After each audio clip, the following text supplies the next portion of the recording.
हर्ष, ये कहानी है मिजोरम की। जी। मिजोरम में एक शहर है आइजोवाल।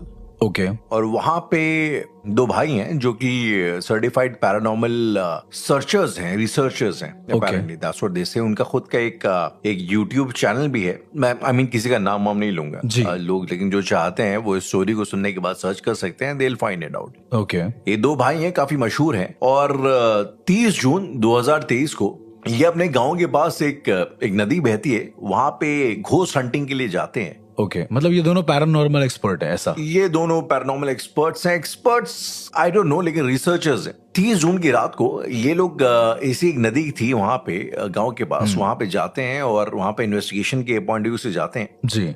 और वहां पे उन्हें समहाउ इनका लाइव चल रहा होता है यूट्यूब पे। ये बहुत एक फेमस किस्सा है। उनका लाइव चल रहा होता है यूट्यूब पे और उस लाइव के दौरान उन्हें उस नदी के पास एक बुजुर्ग से किस्म के इंसान की लाश मिलती है। ओके। और फिर जैसे वो लाश मिलती है और ये लोग प्रॉम्प्ट एक्शन लेते हैं। अच्छा, आमतौर पे कई कंटेंट क्रिएटर्स, अगर भगवान न करे ऐसा हो, तो सिर्फ अपने कंटेंट में ध्यान देंगे और ज्यादा से ज्यादा कोशिश करेंगे इसका फायदा उठाएं। एग्जैक्टली। लेकिन इन लोगों ने समझदारी वाला काम किया। इन लोगों ने तुरंत जो है वहां की जो लोकल पुलिस थी उसको इन्वॉल्व किया, प्रॉम्प्ट एक्शन लिया, जिससे इवेंचुअली जो है, और नॉट जस्ट दैट, उन्होंने जो है इस पूरी इन्वेस्टिगेशन के दौरान, अब ऐसा लोग कहते हैं, I am not very sure about that, लेकिन ऐसा लोग कहते हैं कि उन्होंने नॉर्मल और पैरानॉर्मल दोनों तरीकों से पुलिस की मदद करी। मतलब वो जो पैरानॉर्मल यूट्यूबर्स थे, right? Yes, exactly. Paranormal YouTubers नहीं, जो मिजोरम के दो भाई हैं जी, तो उन्होंने मदद करी और फाइनली जो है जो भी क्रिमिनल था वो पकड़ा गया। तो एवर सिंस जब से मैंने ये कहानी सुनी है, एक जाहिर सी बात, एक सवाल आपके जहन में आता है कि यार, हम इतनी बार जो है इन साधकों के बारे में सुनते हैं, तरह तरह के साधकों के बारे में, और जी, एंड वी नो दैट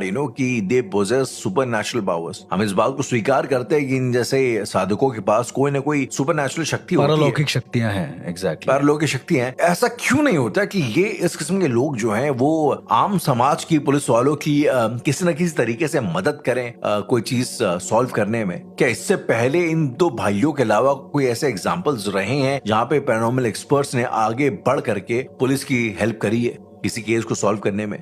अगर मैं डायरेक्ट ऐसे ना बताकर आपको थोड़ा सा घुमाकर बताऊं राहुल, और ये बात है करीब सन 1911 की। ओके। कैलिफोर्निया शहर में अचानक से कुछ हादसे होने लगे थे। ऐसा कहा जाता था कि लोगों का हार्ट कोलैप्स कर जाता था बार बार। ओके।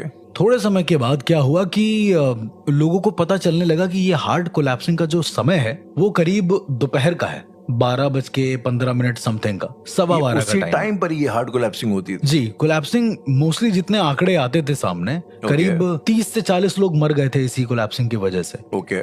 देन क्या हुआ कि उनमें से एक इंसान ऐसा था जिसने अपनी बॉडी के ऑर्गन्स को डोनेट करने का एक ठान लिया था कि अभी डोनेट करना है।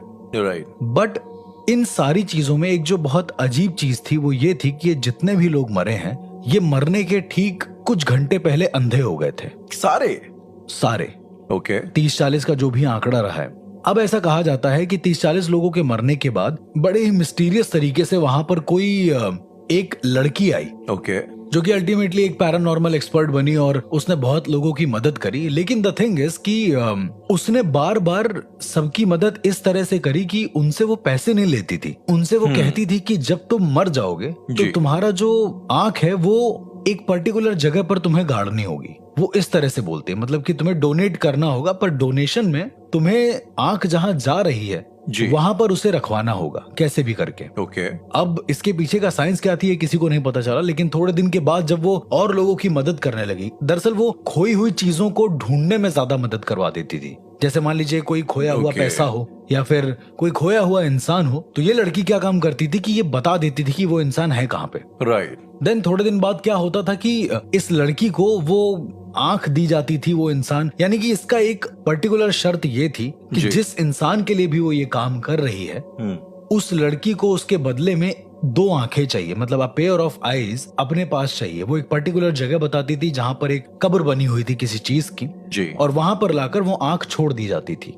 देन धीरे धीरे जब इस चीज को और ज्यादा एक्सपेंड किया गया तो पता चला कि वो जो लड़की थी वो विच क्राफ्ट में बहुत ज्यादा थी। लोगों को ये दिखाती थी कि वो एंजल्स की वर्शिप करती है, पर वो डेविल्स की वर्शिप करती थी। और उन शैतानों में एक शैतान होता है जिसका नाम होता है अलाहमा। हमारी वेस्टर्न माइथोलॉजी में एक बहुत सिग्निफिकेंट नाम है ये। जैसे इफरित जिन होते हैं, उसी तरीके से अलाहमा भी एक एंटिटी होती है, एक डीटी होती है, जो बेसिकली आपको किसी भी जगह देखने का एक पावर देती है। तो अब ये लड़की क्या करती थी, लोकेटर स्पेल जिसको बोलते हैं वेस्टर्न माइथोलॉजी में, जिसे हम लोग अपनी लैंग्वेज में बोलते हैं कि अगर कुछ खो गया तो क्या तुम ढूंढ पाओगे। तो ये जो लोकेटर वाला थिंग होता है ये वो करती थी। अब धीरे धीरे ये करने पर क्या हुआ कि जब अंत आया उस लड़की का तो उसकी बॉडी उसके घर में मिली, नॉर्मल हालत में मरी हुई। लेकिन जब उसकी बॉडी का पोस्टमार्टम किया गया राहुल, तो जो अंदर से निकला है वो बहुत शॉकिंग था। अंदर से एज इन उसकी बॉडी के अंदर से? जी, जैसे ही उसकी बॉडी को काटा गया है पोस्टमार्टम हाउस के अंदर, ये रियल स्टोरी है। तो उसकी बॉडी में से आंख निकली हैं। उसकी बॉडी के अंदर में से आंख निकली है? बहुत सारी। और आंख भी ऐसे नहीं कि अलग अलग हो, एक एक पेयर अलग अलग चिपका हुआ था। तो डॉक्टर्स का तो ये कहना है कि ये आंख साबुत खा जाती थी। पर ये कैसे पॉसिबल है राहुल, इतनी सारी आंखों को खाकर पेट में रखना, वो भी पचाकर। ओके, और ऑल्सो मुझे लगता है आंख तो काफी लिक्विड सब्सटेंस से बनी होती है, तो आई थिंक घुल नहीं जाएगी, घुल नहीं गई, या फिर अंदर का जो एसिड है उसको किसी ने मारा नहीं, मतलब किसी ने खत्म नहीं किया एसिड। एग्जैक्टली। पर ऐसा नहीं, उसके अंदर से आंखें साबुत बाहर निकली। और सबसे ज्यादा इंटरेस्टिंग चीज जो थी उन सब चीजों में वो ये थी कि वो सारी की सारी आंखें सही थी। अच्छा, वो खराब आंखें नहीं थी, बिल्कुल सही आंखें थी। मतलब ऐसा लग रहा था कि उन्हें जस्ट बॉडी में से निकाल कर लाया गया है। ओके। देन उसके अंदर का जो बॉडी लिक्विड था उसको डॉक्टर्स ने चेक किया, और एक बड़ी ताज्जुब की बात पता चली कि उस लड़की के अंदर का जो भी बॉडी लिक्विड है, जो हमारी बॉडी को हील करने में मदद करता है जी, वो अभी भी वर्क कर रहा था। ओके। तो डॉक्टर्स ने उसका सैंपल लिया एंड उसको किसी एक चूहे में डालकर देखा, तो वो चूहा बड़े ही सरप्राइजिंगली तरीके से धीरे धीरे हील होने लगा। ओके। यानी उसकी बॉडी मरने के बाद भी अभी ये सारी चीजें कर रही थी। उसने इतना ज्यादा विचक्राफ्ट को पढ़ लिया था, ये मान के चलिए। देन जाके पता चला कि उसकी बॉडी से भी किसी की मदद की जा सकती है। तो वहां के बहुत सारे विच ट्रायल्स के ग्रुप थे उस समय पे, 1911 की बात है। कहा जाता है कि एक रात क्या हुआ कि उसकी बॉडी अचानक से पोस्टमार्टम हाउस से गायब हो गई। किसी को नहीं पता कि वो बॉडी कहाँ है। ओके। लेकिन एक फायदे वाली चीज हुई, उस हॉस्पिटल के जितने भी लोग थे, जो मॉर्ग था उसके ऊपर जो हॉस्पिटल बना था, जितने भी लोग थे वो बड़े मिस्टीरियस तरीके से सही होने लगे। ओके, हॉस्पिटल के मरीज मतलब? जी। और ये बहुत ही अजीब तरीके से हो रहा था। जैसे मान लीजिए कोई कोमा में है तो वो उसी दिन उठ के बैठ गया। किसी के पैर में चोट लगी तो उसका अगले दिन जो घाव है वो 90 से सीधा आ गया 20% पे। मैंने आज तक कभी ऐसा केस सुना नहीं था कि ऐसा भी कर सकते हैं चीजें, या फिर ऐसा भी हो सकता है कि आप कोई भी लाइलाज बीमारी को चुटकियों में सही कर सकते हैं। इस विद्या के बारे में मुझे समझ में नहीं आ रहा था कि ये लोकेटर स्पेल किस तरह का है। आप किसी चीज को लोकेट कर रहे हैं, बट उसके बदले में आपको क्या मिल रहा है, लेकिन आप मर रहे हैं उसके बाद आपको क्या मिल रहा है, और आप लोगों की मदद भी कर रहे हैं। आपके जो शरीर है उससे लोगों की मदद हो रही है। खैर ये चीजें शांत हो गई। 1938 की बात है। वहां पर क्या हुआ था कि जिन जिन लोगों को ये चीजें हुई थी कि जो सही हो गए थे जी, एक सर्टेन अमाउंट ऑफ टाइम के बाद उनको ऐसा लगा कि उन्हें अपनी आंखें जो है वो निकालनी है। ओके।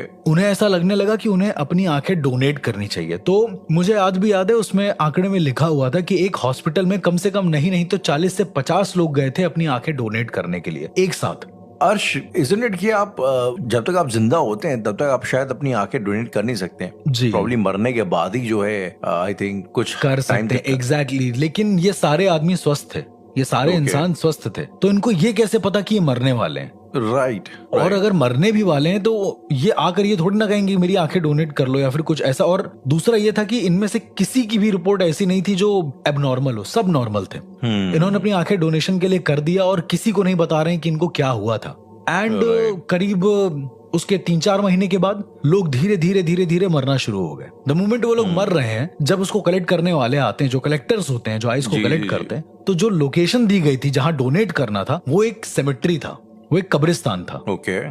तो वहां जाकर कब्रिस्तान में जो वहां का गेट कीपर होता है उसको वो दे दिया गया था। हो सकता है उसके कुछ, लेकिन इतनी सारी आंखें। राइट। देन उसके बाद क्या हुआ कि वो गेट कीपर बड़े ही आश्चर्यजनक तरीके से गायब हो गया वहां से। अगले दिन से वो वहां पर मिला ही नहीं।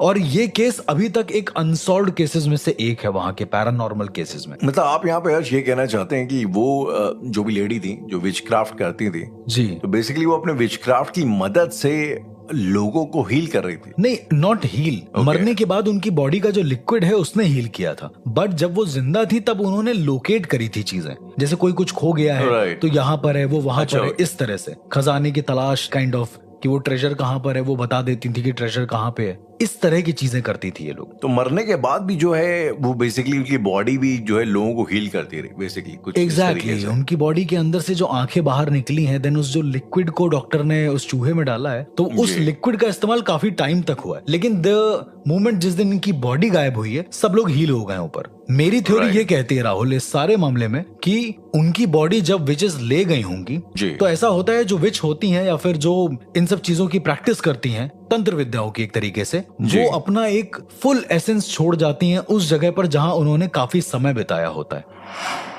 अर्श, अगर मैं आपसे ये सवाल करूं, क्योंकि मुझे लगता है ये काफी जरूरी है। अक्सर जो भी पैरानॉर्मल क्लेम्स होते हैं उसको जब लोग रिफ्यूट करते हैं, उन्हें जब जी। लोग डिनाई करते हैं, तो इस तरीके के बातें बोली जाती हैं कि कई किस्म के बाबा होते हैं जो कि ऐसी झूठी बातें अफवाहें फैलाते हैं कि फैला कुछ देते हैं। हाँ कि यार कुछ रुद्राक्ष के छू देने से उन्होंने कैंसर का इलाज कर दिया। हाँ, किसी के पाँव में ऐसा मोर पंख से झाड़ा, उसको छुआ तो उसके यार वो जो लकवा मारा हुआ था वो सीधा वो सही हो गया। पाँव हाँ। सही हो गया। तो यार अगर मैं आपसे जेन्युइनली ये सवाल करूं एज आप समझ लें एज अ सिनिक पर्सन जो इन सब चीजों पे ज्यादा यकीन नहीं करता, जी। तो क्या आप वाकई में, अगर मैं आपसे पूछूं, आप इस बात को क्या आप स्वीकार करते हैं कि देयर इज अ पॉसिबिलिटी, एक चांस है कि जी। इन सब तरीकों से किसी भी बीमार इंसान का इलाज पॉसिबल है? जी संभव बिल्कुल, है? मैं ऑन रिकॉर्डिंग ये बोल सकता हूँ कि पॉसिबल है, क्योंकि मैंने अपनी आंखों से देखा हुआ है। पर ऐसे अच्छे और सच्चे लोग मिलना पॉसिबल नहीं है, ये मैं कह सकता हूँ। ओके, नहीं मैं आपसे इनफैक्ट मैंने आई थिंक आपको अगर याद होगा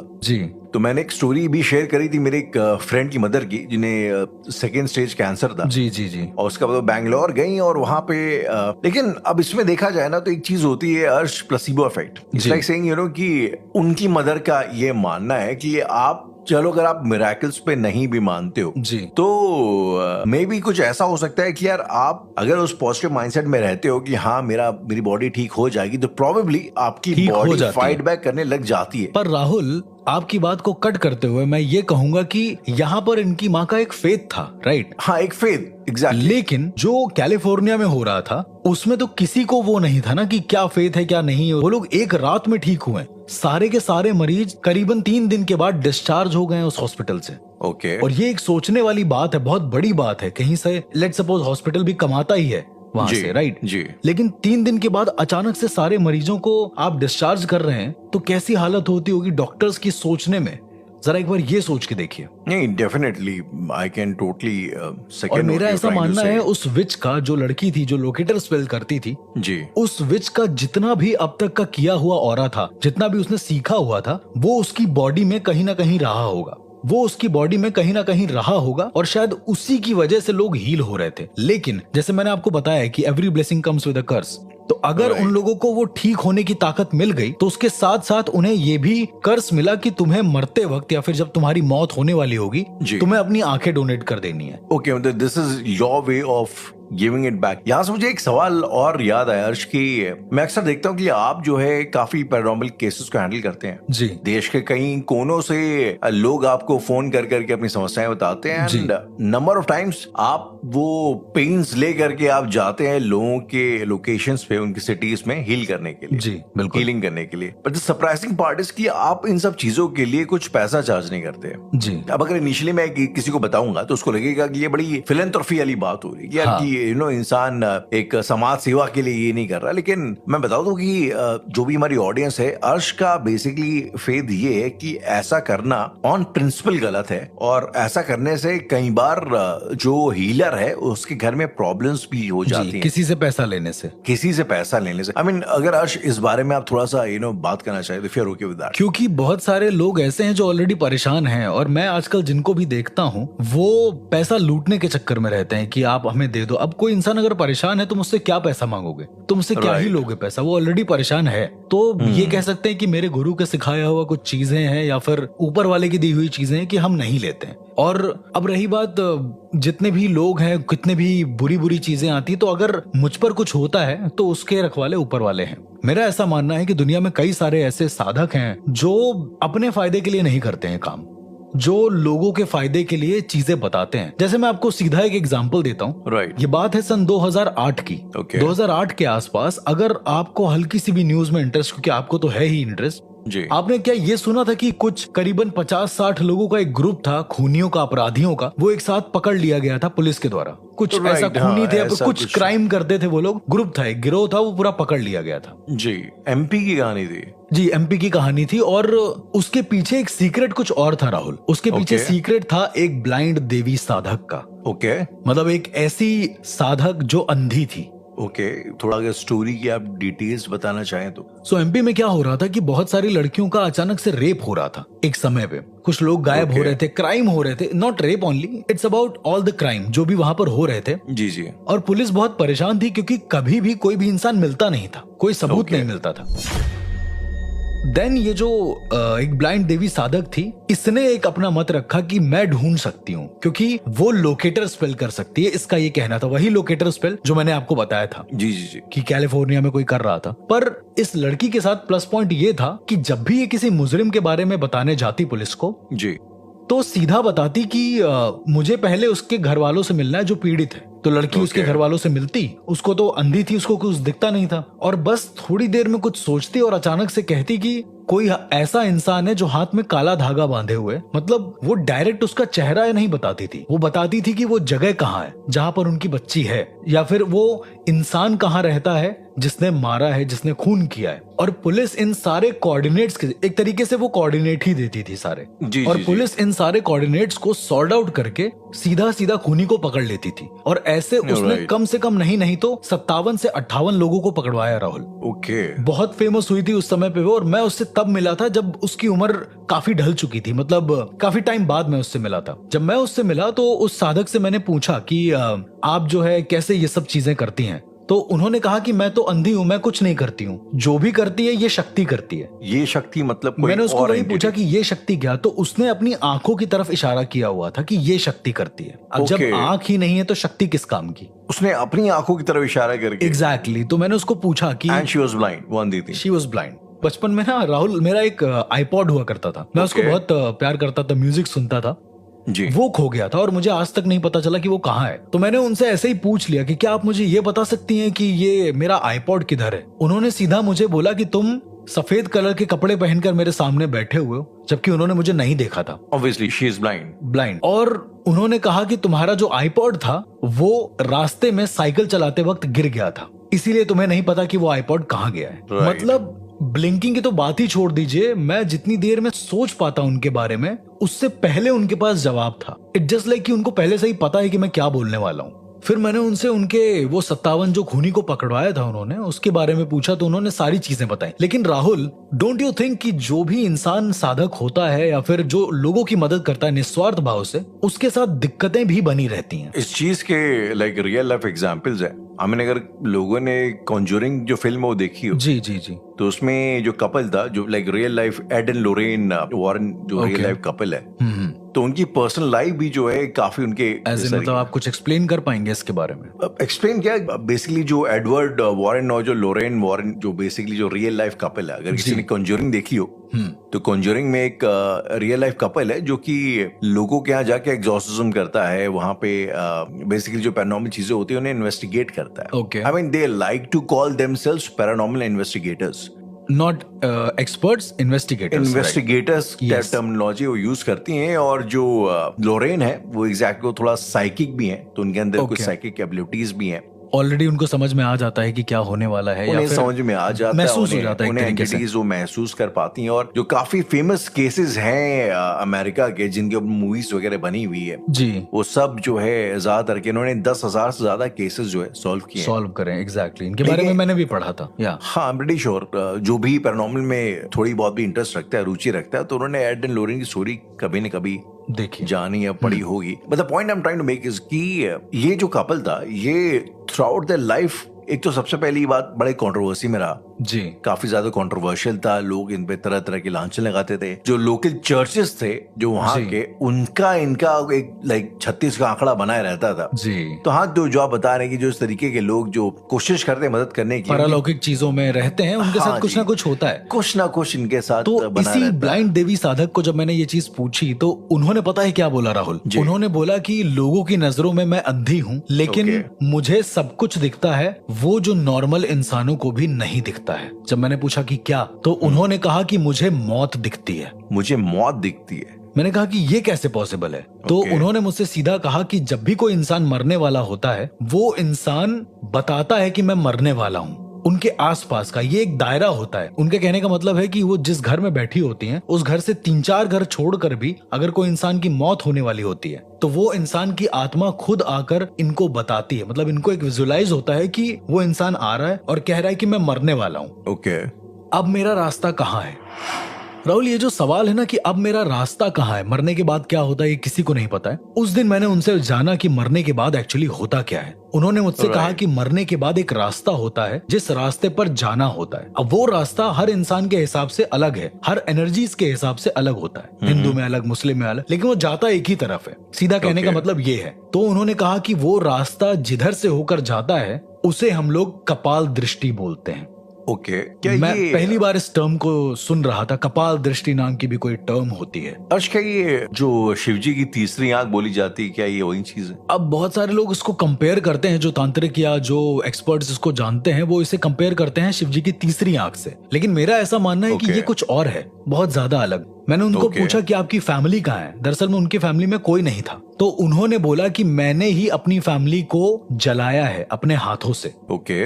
मैं इस बात को, मुझे ऐसा लगा कि शायद उन्होंने जिंदा जला दिया होगा। तो इन्होंने बोला कि नहीं, इनको पता चल गया था कि इनकी फैमिली के लोग एक ही रात में मरने वाले हैं। तो द थिंग इज कि ये घर में थी और इनकी फैमिली के जितने लोग थे वो सारे के सारे किसी पार्टी में गए थे। ओके। और अब इनको विजुअलाइज हो रहा है उनके मरने के 3 घंटे पहले कि उनके घर वालों की आत्मा आई है, इनसे कह रही है कि हम मरने वाले हैं। इसी जगह पर वो लोकेट कर रही है। तो ये अपनी अंधी आंखों के साथ उस जगह पर गई हैं जहां पर यह हादसा होने वाला है, और करीब 5 मिनट के बाद वो हादसा होता है, वो लोग मर जाते हैं। तो ये तो कुछ कर भी नहीं सकते ना, क्योंकि वो लोग तो मर गए। राइट। यानी कि इनकी आंखों के सामने इनके माँ बाप के और जितने भी लोग थे उन सबकी मौत हुई। तो इन्होंने बताया, मेरा दिल दहल गया राहुल, कि जरा सोचो जो हादसा होने वाला है आपके साथ, वो आपको पहले से ही पता हो, आप वहां पर मौजूद हो, लेकिन आप कुछ कर नहीं सकते हो, आपकी बॉडी स्थिर है। राइट। तो इनका काम ही ये था कि ये लोगों की मदद इसलिए करना चाहती थी ताकि कोई भी इंसान इनके जैसे हालातों से गुजरे नहीं। तभी इन्होंने पुलिस की मदद करी और इतने सारे लोगों को। तो मैंने जब इनसे पूछा